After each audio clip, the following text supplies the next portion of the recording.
తార్నాకలోని international students హాస్టల్లో అధికారులు మెస్ను వెంటనే ప్రారంభించాలని డిమాండ్ చేస్తూ హాస్టల్ విద్యార్థులు ఆందోళన చేపట్టారు. ఈ సందర్భంగా విద్యార్థులు మాట్లాడారు. నిజాం కాలేజ్ ప్రిన్సిపల్ నిర్లక్ష్యంతో గత 2 రోజులుగా తాము భోజనానికి తీవ్ర ఇబ్బందులు పడుతున్నామని, ఇప్పటికైనా ప్రిన్సిపల్ స్పందించి సమస్యను పరిష్కరించాలని, లేని పక్షంలో తన పదవికి రాజీనామా చేయాలని డిమాండ్ చేశారు.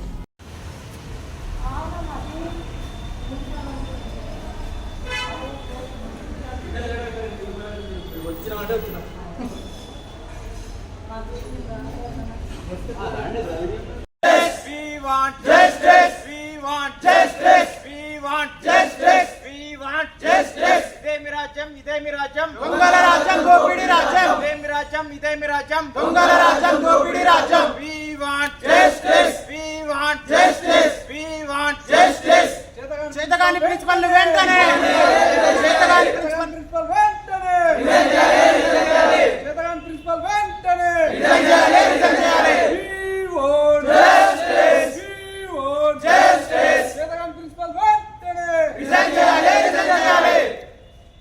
ఫుడ్ పెట్టడం లేదు. సో ఎందుకని ప్రశ్నిస్తే ప్రిన్సిపాల్ గారు మాత్రం ఎలాంటి స్పందన లేకుండా నా దగ్గర ఎలాంటి డబ్బులు లేవు, నేను ఎలా పెట్టాలని చేతులు ఎత్తేస్తున్నారు. సో మరి ఈ సమస్యకు పరిష్కారం ఏందని ప్రిన్సిపాల్ని అడిగితే ప్రిన్సిపాల్ గారు వీసీ దగ్గరికి పోవని చెప్పారు. వీసీ దగ్గరికి పోతే ఇది మాకు సంబంధం లేదు, మీ నిజాం కాలేజీ అటానమస్ అని చెప్పడం జరుగుతుంది. ఇది నిజాం కాలేజీ యూజీ వరకే అటానమస్, పీజీ మాత్రం అఫిలియేటెడ్ కాలేజ్. ఈ ఓఈ కిందకి వస్తుంది. ఓఈ నుంచే మాకు ఐడి కార్డ్స్ వస్తున్నాయి, ఓఈ నుంచే మెస్ కార్డ్స్ వస్తున్నాయి. అన్ని ఓఈ నుంచి వచ్చినప్పుడు మాది అటానమస్ కాలేజ్ అని ఎందుకైతుంది సార్? ఇంకోటి ఏంటంటే మా మెస్ బిల్లులు కట్టించుకుంటున్నారు. 10,000 కట్టించుకున్న తర్వాతనే మాకు మెస్ కార్డ్స్ కానీ మెస్ కానీ ప్రొవైడ్ చేస్తున్నారు.